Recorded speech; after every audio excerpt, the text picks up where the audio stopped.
Allez, bonjour à tous, on se retrouve aujourd'hui pour ce premier cours à distance. Donc, toutes les semaines, comme on vous a expliqué, on se retrouvera en visio pendant notre horaire de cours pour les collectifs.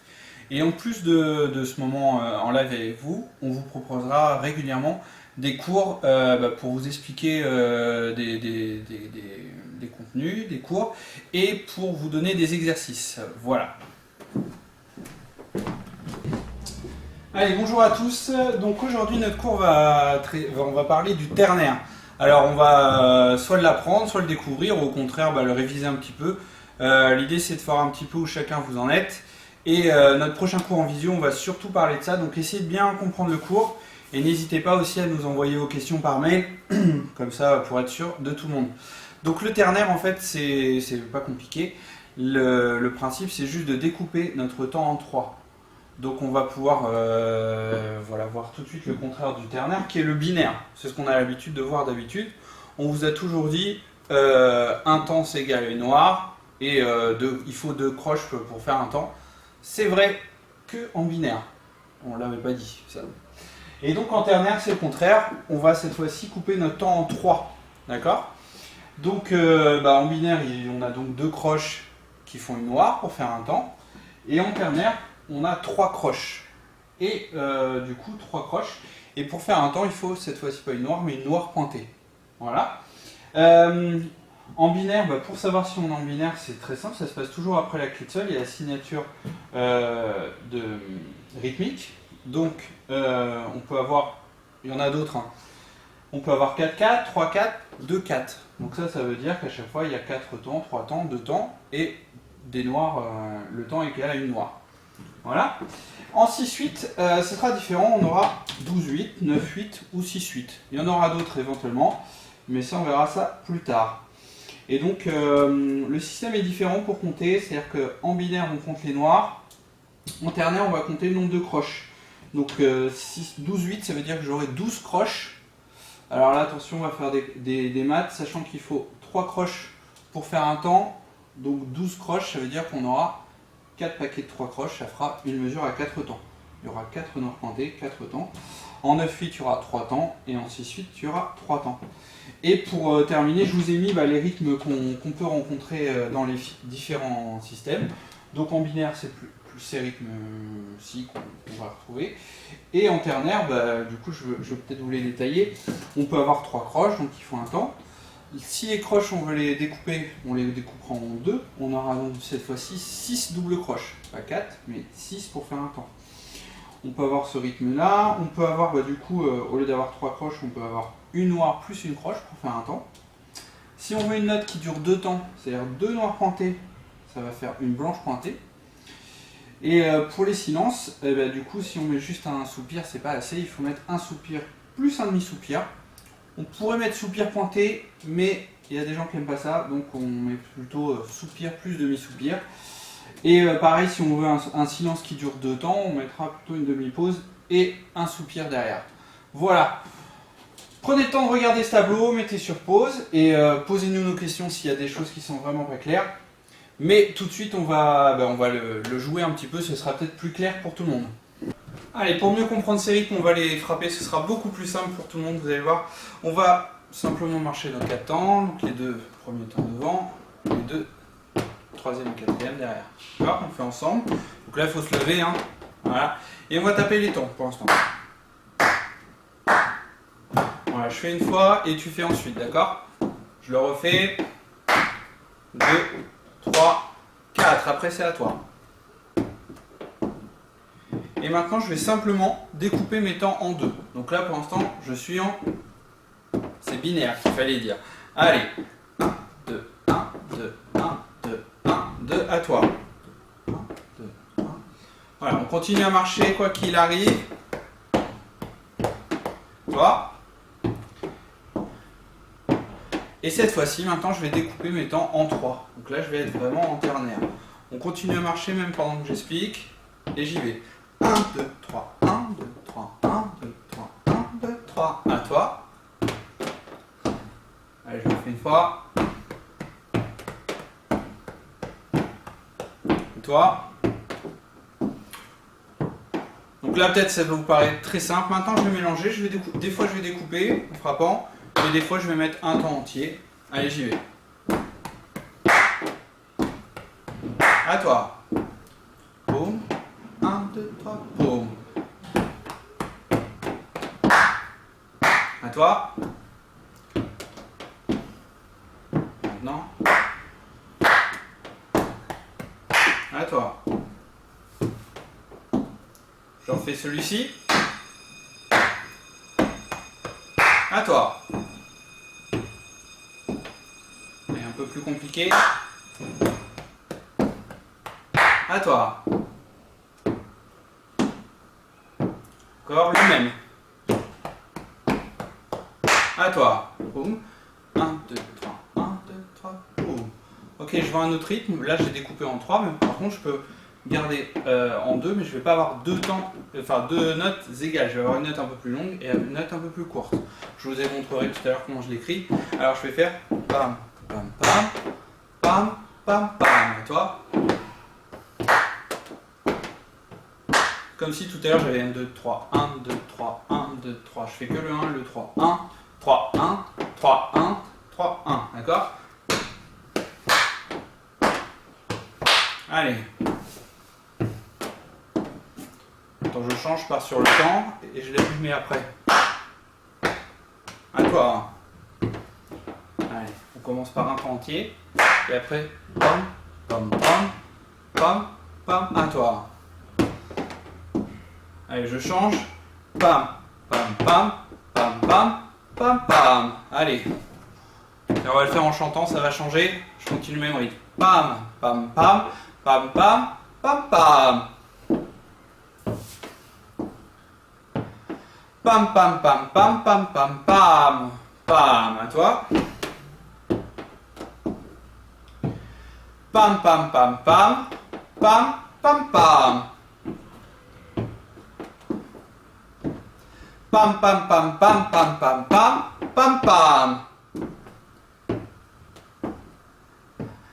Pam, pam, pam, pam, pam, pam, pam, pam, pam. Ok, super. Alors, ce que vous allez pouvoir faire ensuite, vous allez prendre la feuille de rythme que je vous ai donnée. Et donc, on peut le chanter, on peut le frapper, on peut aussi jouer. Prenez le temps d'abord peut-être de bien le marquer. Voilà. Juste, je vous le mets pas au tableau, ça va me faire gagner du temps. Mais du coup, les rythmes qu'on a fait pour l'instant, à chaque fois qu'on a fait un temps, c'était donc une noire pointée. Vous pouvez garder ce système-là de le faire en frappant des mains. Les 3 croches, on les a fait sur le torse à chaque fois. Et dès qu'il y avait noir, croche, c'est ce rythme, pam, pam, pam. Noir, croche, noir, on l'avait fait sur les cuisses. Vous pouvez garder le même système, comme ça, ça va vous paraître assez clair. Et je vous laisse juste frapper les rythmes, vous pouvez les faire en chantant après et en jouant. Et voilà pour le rythme. Allez, juste une petite explication sur l'exercice d'après. Donc du coup, après, vous allez travailler votre lecture de notes.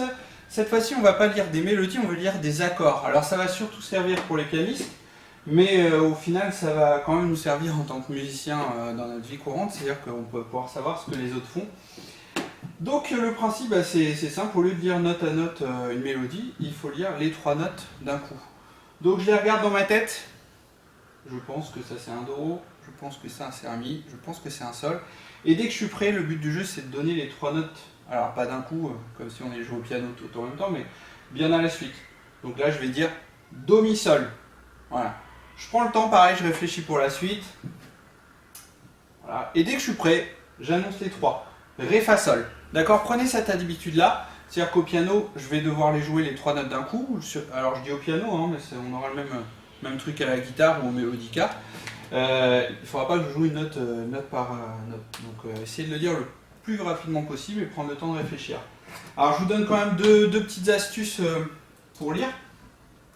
Vous allez pouvoir vous servir des intervalles, vu que c'est avec des accords. À chaque fois que je vais avoir une tierce, ça veut dire que je vais partir d'une ligne et une ligne. Ou d'une interligne et d'une interligne. Donc si je vois ça, je sais qu'il y a une tierce plus une tierce. Donc si je connais ma première note, Do, Mi, Sol. C'est hyper rapide. Et le contraire, c'est donc dès que je vais avoir une seconde, je vais pas l'avoir sur le même niveau. Si j'écrivais ici mon sol, ce serait illisible. Donc à chaque fois, la note qui est avec intervalle de seconde, elle va être à côté. Donc là, je vois forcément que c'est les deux notes à côté. Donc si je sais que celle-ci c'est un Fa, forcément c'est le sol. Essayez de vraiment prendre cette habitude visuelle de repérer les intervalles et vous allez voir, ça va être hyper rapide. Voilà, alors juste un petit mot, je ne l'ai pas mis aujourd'hui mais ça va bientôt arriver. Ça pourra arriver dans un futur assez proche que par exemple on ait ça à lire, voilà. L'idée c'est que je ne sais toujours pas écrire à l'envers, mais c'est pas l'objet du cours. Là, il va falloir lire toutes les notes. Et on part toujours du bas, de la note la plus grave. Donc la note la plus grave est en clé de Fa. Pareil pour la clé de Sol, je pars toujours d'en bas. Et donc là, il faudra que je lise, ici c'est un Do en clé de Fa. Et bien mon but du jeu, c'est donc de lire Do, Do, Mi, Sol. Voilà. Bien sûr, je les ai pensés avant dans ma tête. Pareil pour ici. Celui-là, c'est facile, le Fa de la clé de Fa. Et donc, Fa, Ré, Fa, Sol. Voilà, essayez de vraiment enchaîner les notes, c'est important pour la suite. Et ne vous tracassez pas du rythme, j'ai mis des blanches pointées parce qu'on est en train de travailler le ternaire, mais le rythme nous importe peu en ce moment. Voilà. C'est pareil après si vous avez des talents de pianiste, de mélodikiste ou de quoi que ce soit, vous pouvez aussi les rejouer au piano derrière, enfin sur votre instrument, en les jouant. Voilà, amusez-vous bien avec cette lecture. Alors voici ensuite le travail suivant, c'est tout simplement notre morceau qui s'appelle La Frite. Alors j'ai caché parce que moi j'ai la version corrigée, voilà, vous allez voir la suite tout à l'heure. Mais donc le principe, on peut travailler la partie de piano, peut-être les voix séparées, hein, les mains gauche et main droite séparées, mais après travailler la main gauche et main droite ensemble. Alors là je parle plutôt pour les pianistes, mais pour les autres aussi si vous voulez. Et après on va surtout se concentrer sur ces trois voix, la voix 2, la voix 3 et la voix 4, sachant que vous allez retrouver des rythmes que vous avez forcément travaillé ensemble. Donc vous pouvez déjà vous entraîner à le lire avec la pulsation ou en le marchant, et puis après directement le jouer à votre instrument. N'oubliez pas l'armure, voilà. Et puis du coup, la suite de ce travail sur le morceau La Frite, c'est le morceau qui va nous occuper pendant un petit moment. Je vais simplement vous jouer à la voix 1. Vous avez vu, elle manque sur votre partition. Je vais vous la jouer. Le principe, c'est juste de me réécrire des notes. Vous pouvez vous aider de vos oreilles. C'est vivement conseillé. Et vous pouvez vous aider aussi de votre instrument. Voilà.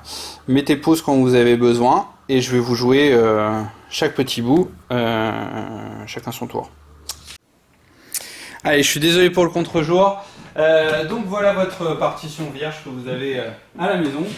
Je vais vous jouer la mélodie. Essayez de peut-être déjà de l'écouter une fois et après je vous explique.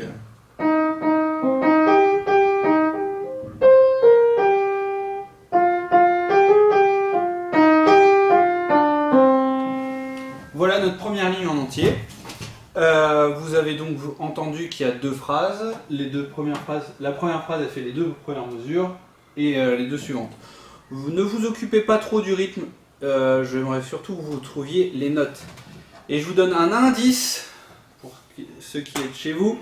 Eh bien l'indice c'est que ça commence par un arpège de Do mineur. Allez, première phrase.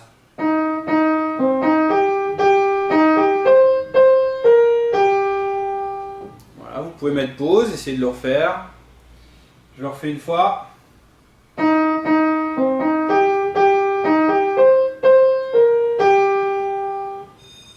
Alors ce qui peut être pas mal aussi, c'est d'essayer de le mémoriser et après de le rejouer. Si vous essayez de le rejouer directement après moi, je vais tout de suite continuer, enchaîner, parler. Je vais vous déranger, donc mémorisez-le, comme ça vous pouvez le refaire autant de fois que vous voulez. Donc ça c'est la première moitié et la deuxième moitié. Pareil, vous mettez les notes, mais je n'ai pas besoin du rythme.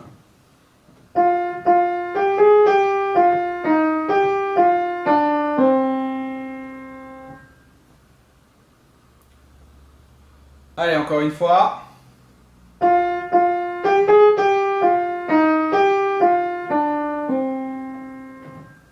Mettez pause autant de fois que vous voulez, aidez-vous de votre instrument, vos oreilles surtout.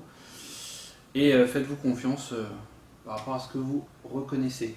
J'enchaîne les deux phrases histoire de vérifier une dernière fois.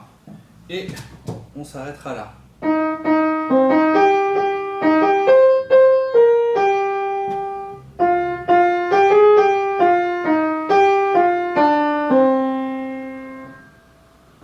Voilà la fin du cours.